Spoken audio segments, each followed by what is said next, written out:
Ya Mu'ad, saya mencintai kamu. Maka jangan pernah engkau tinggalkan setelah sholat, kamu membaca Allahumma a'inni ala zikrika wa syukrika wa husni ibadatik. Ya Allah, tolonglah kami supaya selalu mengingat engkau ala zikrika dan mensyukuri nikmat engkau, dan tolong kami selalu beribadah kepada engkau. Lalu kalau melihat asbabil wurud, kalau dalam ilmu hadis biasanya disebut asbabil wurud, kalau dalam ilmu Quran disebut asbabin nuzul, tentu yang didhawuhi itu ya Mu'ad. Tapi Anda tidak boleh begini, saya tidak wiridan itu yang disuruh Nabi kan Mu'ad, saya kan tidak Mu'ad. Itu tidak boleh seperti itu. Makanya kita tidak boleh terlalu tekstual, karena tadi resikonya Anda tidak mengikuti kaidah al-ibratu bi umumil lafzi la bi khususi sabab.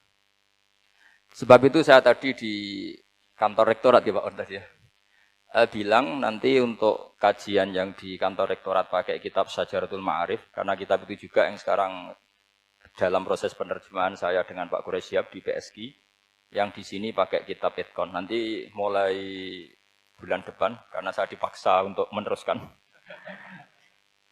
Ini sudah kayak Tuhan saja maksa-maksa. Itu pakai kitab Itqon. Nanti babnya tak kasih yang mendesak untuk diketahui. Termasuk apa? Al-ibratu bi umumil lafzi la bi khususi sabab. Sehingga di Quran misalnya begini, ada cerita begini. Nabi Isa itu bilang begini, saya ini siapa?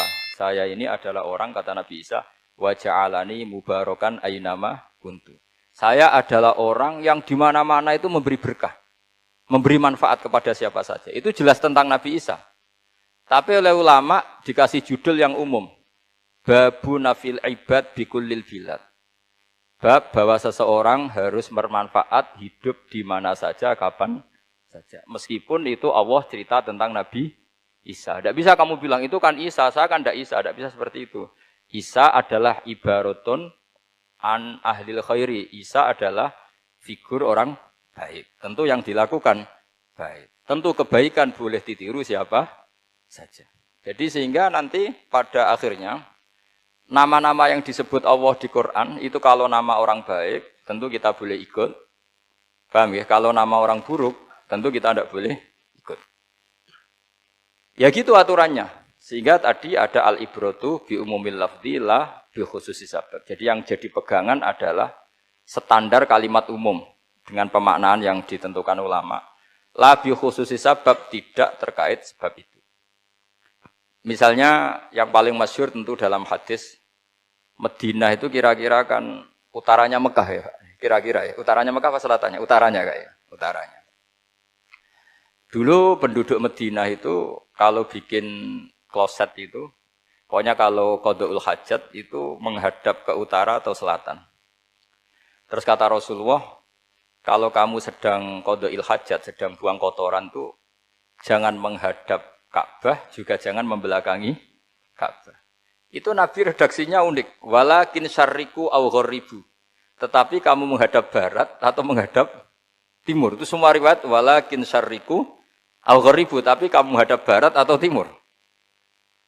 Nah, artinya apa? Kata syarriku aw gharibu adalah binisbat di ahli Madinah, karena orang Madinah posisinya di utara Mekah. Sehingga kalau menghadap utara atau selatan berarti menghadap Ka'bah atau membelakangi Ka'bah, dan itu tidak boleh dalam proses qada'il hajat, masbuk kotoran. Terus Nabi memerintahkan menghadaplah ke barat atau ke timur.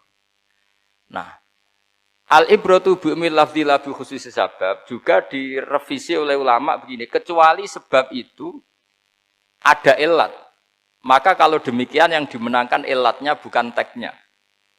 Saya ulang lagi, yang dimenangkan ilatnya bukan teknya. Kayak tadi, di hadis itu kan Nabi ngintikan apa? Tetapi menghadaplah barat atau menghadap ke timur. Tentu orang Indonesia malah kalau itu kebalikannya. Orang Indonesia kalau ke barat atau ke timur kan malah menghadap Ka'bah atau membelakangi.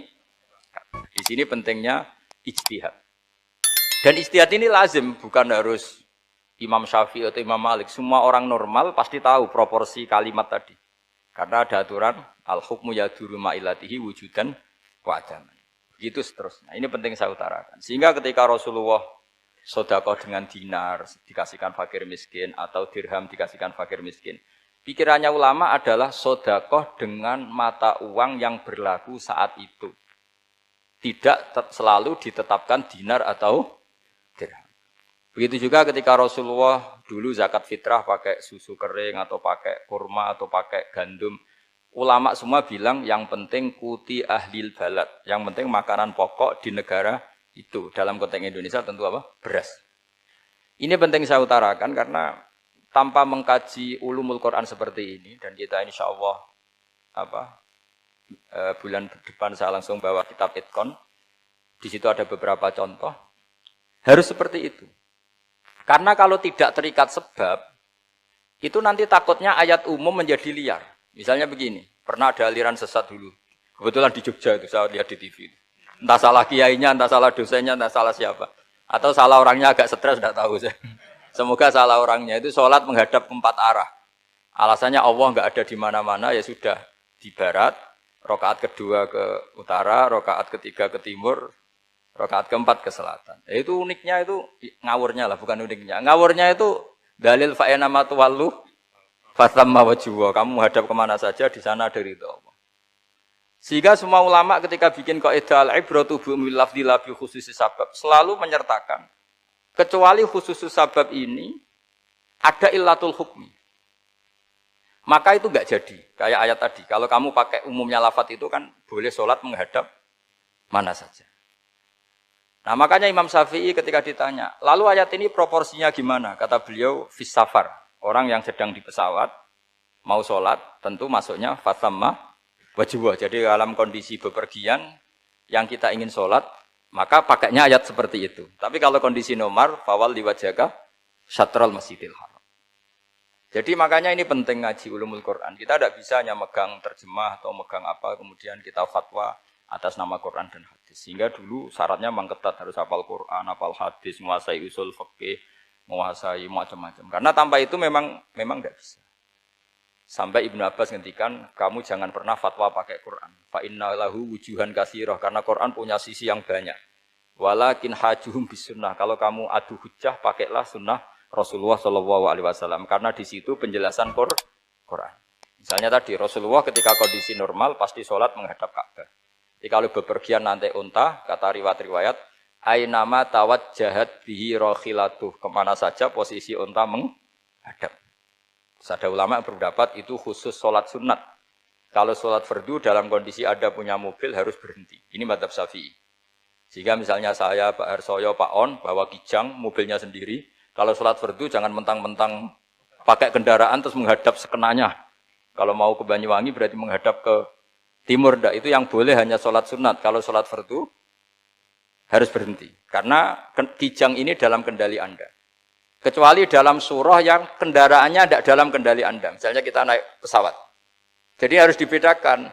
Jangan mentang-mentang Nabi sholat di unta kemana saja menghadap. Tapi konteksnya kan unta ini, cara berpikir unta ini dalam kendali Nabi. Tapi kalau pesawat kan tidak. Jelas ya? Jadi makanya ini pentingnya proporsional. Jadi kalau kita naik kijang misalnya mau ke Banyuwangi, kalau waktu duhur ingin sholat ya harus berhenti. Karena yang aina matawajjahat bihi rakhilatuh, kemana saja kendaraan membawa kita itu dalam konteks sholat apa? Sunnah. Jadi ini pentingnya ulama. Ini yang dikatakan al ulama warasatul anbiya. Karena sanad ini musalsal terurut sampai Rasulullah SAW. Terus ada lagi ayat umum yang akhirnya jadi judul umum. Misalnya begini. Kita tahu cerita Nabi Khidir, di antara ceritanya ada satu kampung itu pelit. Makanya orang pelit itu wajib didendami. Karena Nabi pun itu baik-baiknya orang. Kalau sama orang pelit tetap dendam. Karena buruk-buruknya orang itu orang pelit. Tahu kan alamatnya orang pelit? Qoribun minan nar. Ya dekat-dekat neraka itu. Karena al-bakhil qoribun minan nar ba'idun minal jannah. Jadi kalau sama tanya alamatnya ya dekat-dekat neraka. Singkat cerita Nabi Musa dan Nabi Khidir itu kecapean sekali masuk satu kampung. Karena saking kecapean, lapar, minta kampung itu menyediakan makanan. Istatama itu mereka minta makan, saking laparnya, saking karena di perjalanan yang melelahkan. Istatama ahla fa'abau ayyudayyifuhuma. Tapi kampung situ kampung pelit. Jika semuanya tidak mau yang ngasih apa? Makan. Tapi pas mau keluar dari kampung, ada tembok, ada kayak prasasti itu, yang mau roboh. Yang mau apa? Roboh. Terus sama Nabi Khidir, tembok yang mau roboh ini ditata. Ditata jadi baik lagi. Nabi Musa kata Nabi Musa, kok kurang pegawaian mau medit, pagri urusi. Jadi makanya dendam sama orang meditnya agak sunat. Karena Nabi Musa juga marah sama Nabi Khidir. Orang kayak kampung kayak gitu pelit kok temboknya apa rusak kamu benahin gitu. Terus Nabi Khidir menjawab, wa amal jidaru fakana luhulamaini yatimaini fil madinati wa kana tahtahu kanzul lahuma wa kana abuhuma sholiha. Begini loh, tembok ini adalah penyimpan harta. Penyimpan harta untuk anak yatim. Bapaknya dulu itu soleh. Artinya terus dibabkan oleh ulama, babu ikrami sibyanil mu'minin. Bab kita memuliakan anak-anak orang soleh. Sehingga dalam adat kita menghormati Habib, menghormati Gus, menghormati anak pahlawan, menghormati orang-orang yang dulu berjuang kepada apa? Untuk apa? Indonesia. Karena di antara yang dipertimbangkan Nabi Khidir adalah wakana abuhuma sholihah. Tentu kita menghormati putra-putri yang dulu mendirikan UII, macam-macam. Ya tentu proporsional, tapi tetap saja dapat poin dulu atas nama putra pahlawan, putra orang-orang soleh. Karena Nabi Khidir ketika mempertimbangkan itu, alasannya wakana abuhuma sholihah. Fa'aroda rabbuka yablugha ashuddahuma wastakhrijakan zahuma. Tentu Allah ingin kalau tembok ini roboh, kemudian kelihatan apa khazanahnya atau tabungannya, nanti dipakai orang-orang dolim. Kalau dipakai orang dolim, maka yang berhak tidak mendapatkan. Sama, negara ini itu dimerdekakan oleh para pahlawan supaya dikelola secara kesolehan, supaya dikelola secara orang baik. Maka orang soleh semua harus ikut kompetisi dengan tanda kutip merebut negara. Karena apa? Tapi tentu tidak perlu chaos, tidak perlu anarkis, karena tentu kemerdekaan ini dibela-belain supaya kita jadi baldatun thayyibatu wa rabbun ghafur. Sama, pertimbangannya Nabi Khidir, kalau ini kebongkar, tersibak, pasti diambil orang-orang dolim. Dan akhirnya yang yatim tadi tidak dapat. Akhirnya dibabkan lagi di bab tertentu. Bab menjaga harta supaya tidak dikuasai orang zalim. Jadi akhirnya menjadi sekian varian ilmu. Pertama, varian ilmu bab menghormati anak orang soleh. Terus bab supaya harta ini tidak dikuasai orang zalim. Dan seterusnya. Nah saya harapkan nanti dengan ulumil Quran kitab Itqan itu, nanti aturan-aturan seperti itu tertanam pada Anda. Sehingga sebetulnya ulama fikih yang ngarang kitab sampai satu boto-boto itu sebetulnya ya normal-normal saja. Kalau sampean sudah mengkaji ilmu yang kayak saya kaji, itu normal-normal saja. Misalnya begini, saya beri contoh ya. Orang munafik itu disifati Allah gimana? Wa idza qamu ilas sholati qamu kusala. Orang-orang munafik adalah orang ketika mau sholat itu bermalas-malasan. Terus kitab Fathul Mu'in atau Fathul Wahab atau kitab semua kitab fikih bikin judul gini. Saya masih ingat takbirnya. Wa yusannu nasyatun li sholatin. Disunatkan kalau sholat itu ketok gumrigah, ketok semangat. Fa inna Allaha ta'ala dzamma tarikihi. Karena Allah mengkritik atau menyalahkan orang yang kalau sholat itu tidak nasyat, tidak gumrigah, tidak semangat. Mergo seperti itu adalah fi'lul munafikin. Perilakunya orang munafik. Terus ditulis wa idza qamu ila sholati qamu kusala. Artinya di situ Allah mengkritik orang munafik. Kenapa? Karena kalau sholat malas-malesan. Anda ingin bersifat kayak orang munafik apa bersifat kayak Rasulullah? Tentu ingin seperti Rasulullah. Kalau ingin seperti Rasulullah ya wasari'u ila maghfiratim mir rabbikum. Kalau ada kebaikan harus cepat-cepat, harus disegerakan. Nah, sehingga nanti babnya ya sudah tidak tentang orang munafik. Babnya begini. Babul musara'ah ilal khairat wa tarkil kasli. Bab bergesa-gesa atau bergegas dalam kebaikan dan meninggalkan malas. Jadi tidak lagi tentang sholat, tapi tentang kebaikan apa saja. Jadi kalau kamu punya hutang bisa nyaur jam 7, nyaur jam 9 pasti disalahkan Allah. Karena bisa saja dalam 2 jam ini kita mati. Paham ya? Begitu juga kalau kita sholat bisa awalal waktu, kenapa tidak awalal waktu? Meskipun akhir waktu ya dibolehkan. Itu ya tadi babnya ya tentang wa idza qamu orang munafik itu ya seperti itu.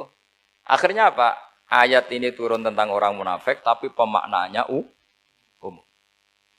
Ini disaksikan apa? Orang-orang tua kita ini ada Pak Ersoya, ada Pak On. Pemahaman ini harus dikawal dan ini tradisi ulama. Saya pastikan di pondok-pondok atau di Al-Azhar di mana saja, itqan itu dipakai disertasi doktor. Jadi kalau betul nanti kita mengkaji itu sudah doktor semua, doktor tafsir semua. Dadaan maksudnya.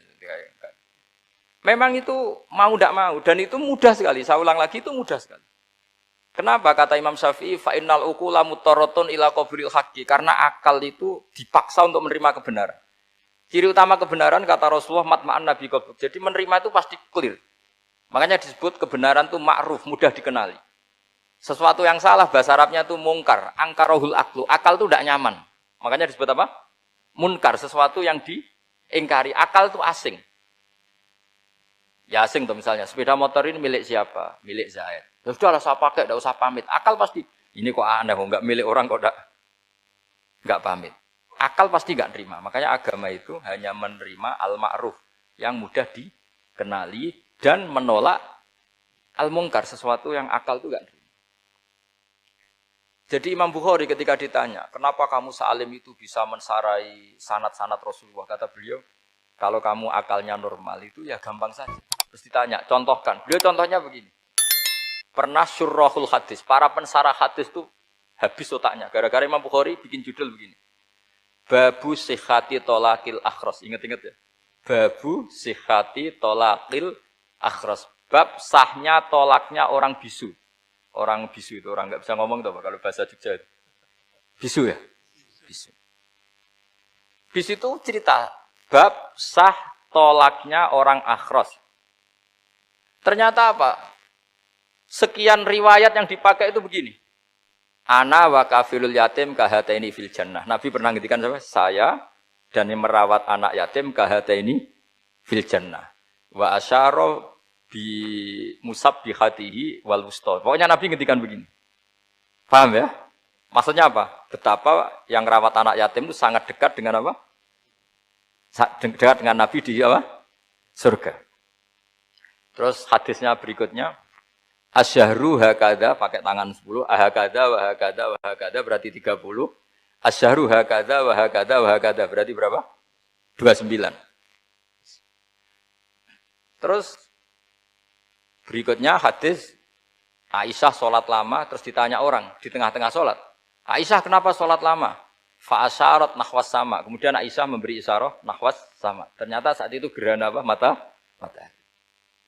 Itu surahul hadis bingung semua. Ini cerita tolaknya orang bisusah kok ngelantur kemana-mana ini. Ternyata maksudnya Bukhari begini. Maksudnya Imam Bukhari. Penjelasan. Yang namanya tolak itu kan sihot.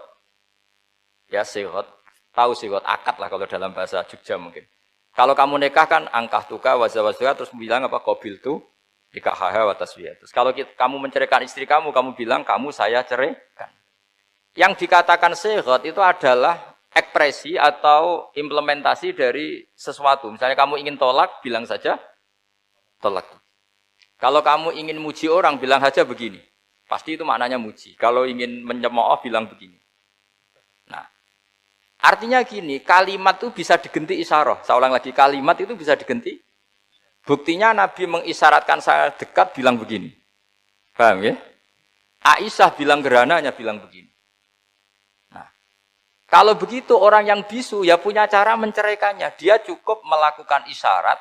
Yang isyarat itu pasti difahami sebagai cerai.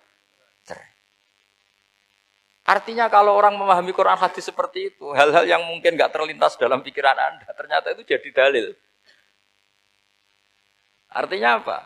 Rasulullah yang bisa ngendikan saja kadang menjelaskan sesuatu pakai isyarat. Nah, dengan demikian terus jadi rumus. Al-isyarah al-mufhimah bimanzilatin nutki. Isyarah yang memahamkan sama dengan ucapan. Sehingga ini pengganti ijab qabul. Itu cara-cara memahami istihad, memahami Quran dan hadis. Caranya gimana? Kita harus belajar ulumul Quran. Ya, perangkat yang dipakai seluruh dunia termasuk kitab Itqan itu. Dan kitab Sajaratul Ma'arif itu yang saya kaji dan dikaji seluruh ulama di dunia.